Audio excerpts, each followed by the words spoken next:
Hai semua, jumpa lagi di ERV Project. Nah, hari ini ERV hadir bersama narasumber. Beliau sudah pernah mengisi di ERV lagi, tetapi kita undang lagi karena beliau punya sesuatu yang baru. Nah, beliau adalah seorang guru di SD nomor 1 Kute. Kita panggil lagi, inilah Bli Made Edi Juniawan. Halo Bli. Halo Pak Eri, Om Oke, Swastiastu. sosial. Assalamualaikum warahmatullahi wabarakatuh. Ya, Super hebat. terhebat. Oke, Bli. Panggil Bli aja ya, biar lebih Ya, ya. enak.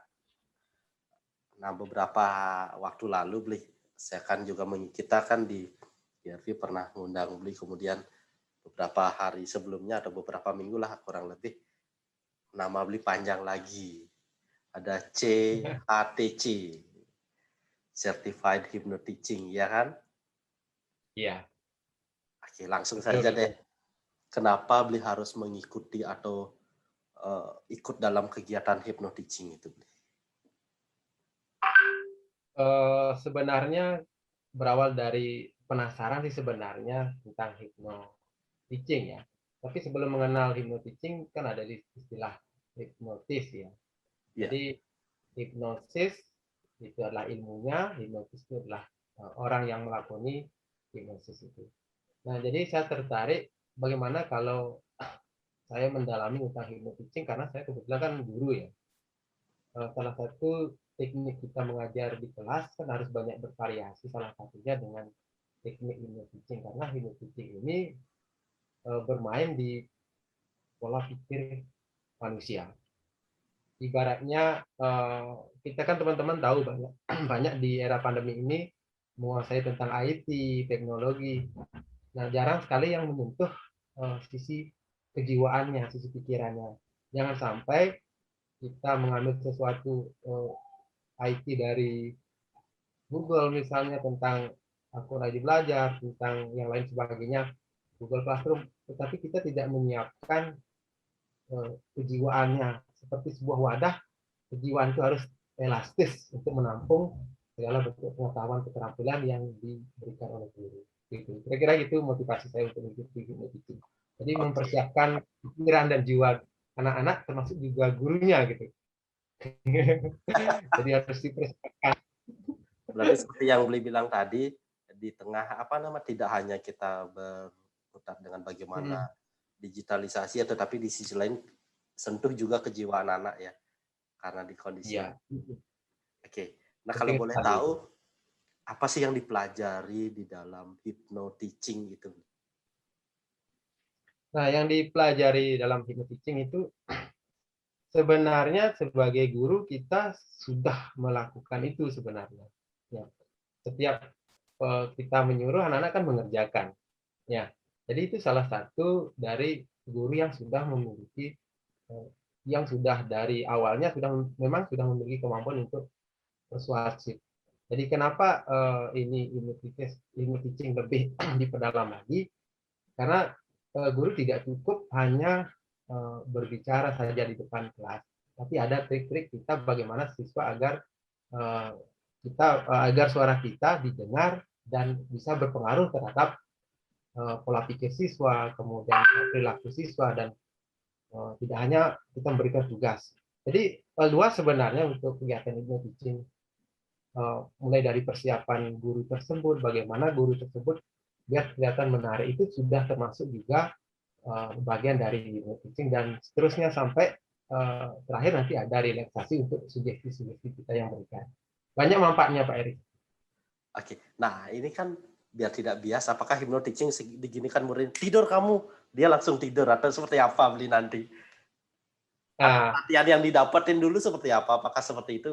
Minta atik tinggal hentak jari anak-anak langsung ikut apa? nah saya jelaskan dulu ya. Hipnosis itu kan sebenarnya adalah suatu kesepakatan ya antara yang menghipnotis dengan yang dihipnotis. Ya, jadi misalnya saya menghipnotis dan Pak Heri misalnya bersedia untuk dihipnotis. Kalau tidak ada kesepakatan, itu tidak akan terjadi. Nah, kenapa kan ada banyak cabang-cabangnya ya. Kalau yang langsung tidur itu memang dia memiliki kemampuan yang jauh lebih. daripada hypnotizing. Jadi sudah termasuk orang profesional.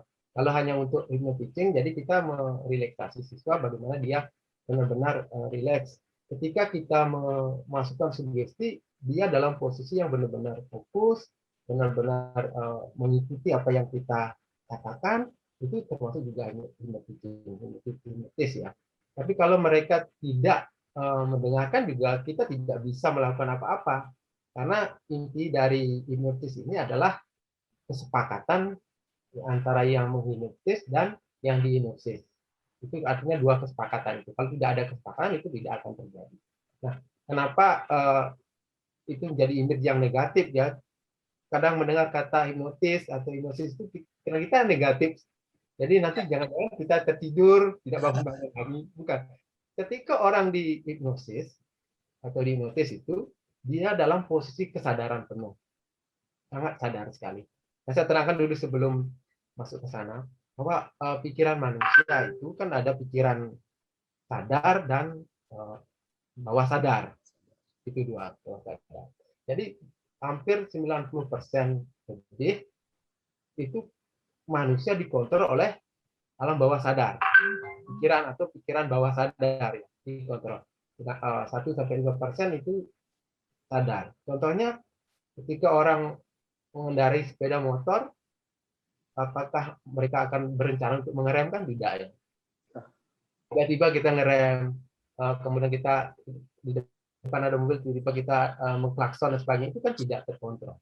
Nah, itu yang bekerja adalah alam pikiran bawah sadar kita. Jadi hampir 60% kita dikontrol ya, bawah sadar kita. Jadi sehingga kita perlu juga mengoptimalkan itu yang bisa kita terapkan kepada siswa. Kira itu ya tentang hipnosis. Oke. Berarti tidak sekadar langsung anak-anak tidur mereka nurut. Ya, karena kita memposisikan mereka itu dalam posisi sadar. Kalau seandainya tindakan kita keluar dari kesepakatan atau moral-moral tertentu, itu dia akan sadar sendiri. Ya, sepanjang itu baik, positif, mereka akan terus mengikuti kata-kata kita. Okay. Kalau yang misalnya kalau dendam itu beda, itu ada magicnya, ada hal-hal di luar kesepakatan kan. Misalnya kalau ditepuk langsung ini itu ada magicnya. Kalau yang benar dibuktikan secara alamiah itu sudah dibuktikan gitu. Ya, artinya biar tidak bias beliau hipnotis itu bukan berarti selalu harus seperti itu. Nah, kalau boleh dibilang di anak-anak atau bisa diimplementasikan di murid itu, ini lebih ke tanda kutip ya, permainan kata-kata atau permainan gerak? Permainan kata-kata. Sebenarnya permainan kata-kata di bagaimana guru bisa sebenarnya dasarnya itu public speaking sebenarnya. Kalau orang tidak menguasai teknik public speaking itu susah untuk memberikan sugesti karena di sana ada permainan kata-kata yang asertif. Jadi asertif itu kata-kata yang keluar secara positif ya, secara positif sehingga dapat mempengaruhi pemikiran siswa, menanamkan positif di pikiran bawah sadar siswa. Jadi dengan kata-kata yang positif. Nah, setiap mengajar misalnya begini, mana mungkin Pak Eri nanti bisa milih ya. Anak-anak jangan ribut. Anak-anak mohon tenang. Kira-kira mana yang lebih mendamaikan hati gitu dari dua kata itu? Mohon tenang daripada jangan ribut. Ya, mohon tenang. Ya, misalnya kata-kata seperti itu adalah salah satu trik dari hypnotizing sebenarnya. Jadi setiap kata-kata positif yang kita keluarkan itu akan direkam oleh pikiran bawah sadar siswa. Jadi itu nanti menjadi suatu yang kebiasaan, kemudian menjadi karakter yang selanjutnya mereka bawa sampai mereka dewasa. Tapi begini, apakah sekali diberikan mereka langsung akan paham? Misalnya seperti tadi, anak-anak mohon tenang, apakah mereka mau langsung untuk tenang? Atau ada proses yang harus dilalui? Nah, kalaupun ada proses, berapa lama kurang lebih lah? Nah, itu kan suasana kelas ya. Suasana kelas kita dari persiapan awal kita mengajar, seperti biasalah kita mengajar, tapi ilmu hypnotizing itu sekali lagi ilmu yang kata-kata yang persuasif. Jadi mempengaruhi. Jadi kita diajarkan untuk menjadi guru yang persuasif, penuh dengan kata-kata positif, sabar, kemudian sehingga siswa menjadi lebih fokus dalam kegiatan pembelajaran. Termasuk juga kita memberikan permainan ice breaking, kemudian yel-yel, itu termasuk juga dalam teknik hypnoteaching. Tidak hanya hypnoteaching, tidak hanya tertidur aja. Kadang kita asumsinya bahwa hypnoteaching itu tidur kan, bukan seperti itu sebenarnya. Itu kan ada, itu hiburan, bisa juga hiburan. Tetapi ketika mereka rileks, ya sangat-sangat rileks, itu kita lebih mudah memasukkan sugesti kepada siswa, hal-hal yang positif itu dihindari. Jadi tidak harus setiap hari kita relaksasi anak-anak gitu, mungkin sebulan sekali, tetapi kesehariannya itu yang dipentingkan adalah kata-kata persuasif oleh guru itu sendiri. Itu.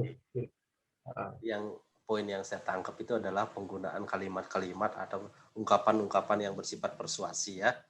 Nah, Bli, berapa lama sih Bli belajar tentang hypnoteaching ini?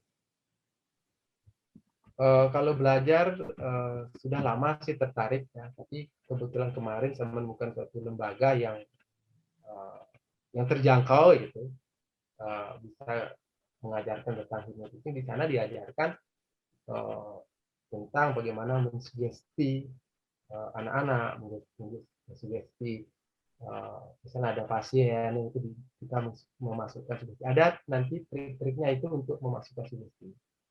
Jadi pada tahap relaksasi. Sebenarnya kan yang menarik itu di tahap relaksasi ya, kalau dalam hal hipnotisis gitu. Jadi ya teknik-tekniknya itu di sana dikasih dari awal sampai akhir, sampai kita closing terakhir itu sampai hitung 1 sampai 2 3 1 sampai 3, hitung 3 silakan bangun. Itu diajarkan di sana. Oke, itu Ya, dilatih step by step Bli ya. Sehingga kan gelar CHTC itu terpampang. Berarti ada proses yang Bli alami. Oke, sekarang sudahkah Bli mencoba di kelas sendiri? Nah, karena masa orientasi ini saya belum mencoba untuk di kelas, tapi di kelas kemarin sudah saya coba bersama Pak Eri, itu yang public speaking sudah saya coba. Itu salah satu bagian yang direlaksasi. Jadi rencana kan persiapan ini untuk PTM ke depan.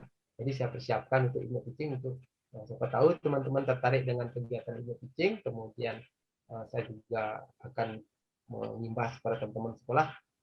Ini salah satu teknik dalam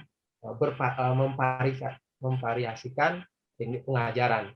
Tidak monoton kita harus diskusi, tidak monoton kita harus menggunakan model-model pembelajaran yang sudah lama, tapi kita sebagai guru harus bisa memvariasikan model-model pembelajaran dan teknik-teknik. Semakin banyak variasi, semakin bagus. Salah satu hypnoteaching. Berarti Bli sudah siapkan bekal untuk menyambut PTM terbatas yang segera direncanakan ini ya. Tidak hanya berbekal teknik-teknik pembelajaran saja, tetapi bagaimana teknik membangun jiwa anak yang setahun ini sudah tidak pernah ketemu ya. Mereka perlu dibangun jiwanya kembali ya kan Bli ya.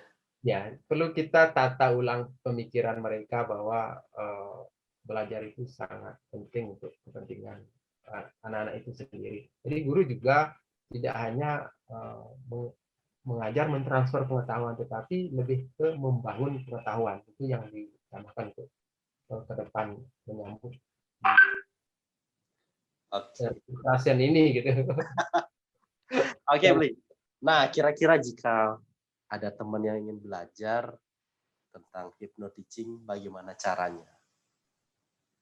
Ya, ada program ke depan kan seperti kemarin public speaking kan sudah buat sebuah event. Nah, terkait dengan hypnoteaching, apakah ada rencana seperti itu lagi? Rencana ada sih, nanti sebelum PTM kan kita setelah ulangan dulu biar guru-guru tenang gitu. Rapotan sudah, kemudian sambil mereka liburan ya kita akan sharing tentang hypnoteaching gitu. Dan ini sangat penting sekali. Sebenarnya banyak loh teman-teman kita yang menguasai tentang hypnoteaching, Pak Eri. Tidak hanya saya saja, tapi kenapa saya ingin berbagi dengan teman-teman ini. Semua orang kan memiliki kemampuan masing-masing. Seperti Kak Eri misalnya teknik menulis, oke, kemudian ada teman-teman yang bisa menulis puisi, ada yang IT juga bagus. Kenapa kita tidak kolaborasi dan saling mengisi? Ketika kita bisa berkolaborasi, itu sangat luar biasa. Memberi sehingga yang satunya punya satu, ditambah lagi dengan kemampuan teman-teman, itu menjadi satu kesatuan yang luar biasa sekali. Oke, karena ada yang bilang kalau kita berbagi pengetahuan terutama itu tidak akan mengurangi pengetahuan kita sendiri ya beliau. Tapi Bahkan bisa. menambah pengetahuan, tidak akan pernah berkurang. Oke, menarik sekali ini. Ditunggu loh kapan dilaksanakan atau akan ada event hypnoteaching-nya. Biar kita, saya juga pengen belajar nih bagaimana mengajak anak-anak nanti biar ya setidaknya bisa tidak hanya menurut kata guru ya, tetapi bagaimana dia menemukan kata hatinya ingin jadi apa, kan seperti apa. Itu kayaknya bisa beliau untuk menuntun mereka menemukan jati diri ya. Ya, bisa karena mereka kan bekerja dalam pikiran ya. Sebenarnya pikiran yang mengontrol semua aktivitas kita.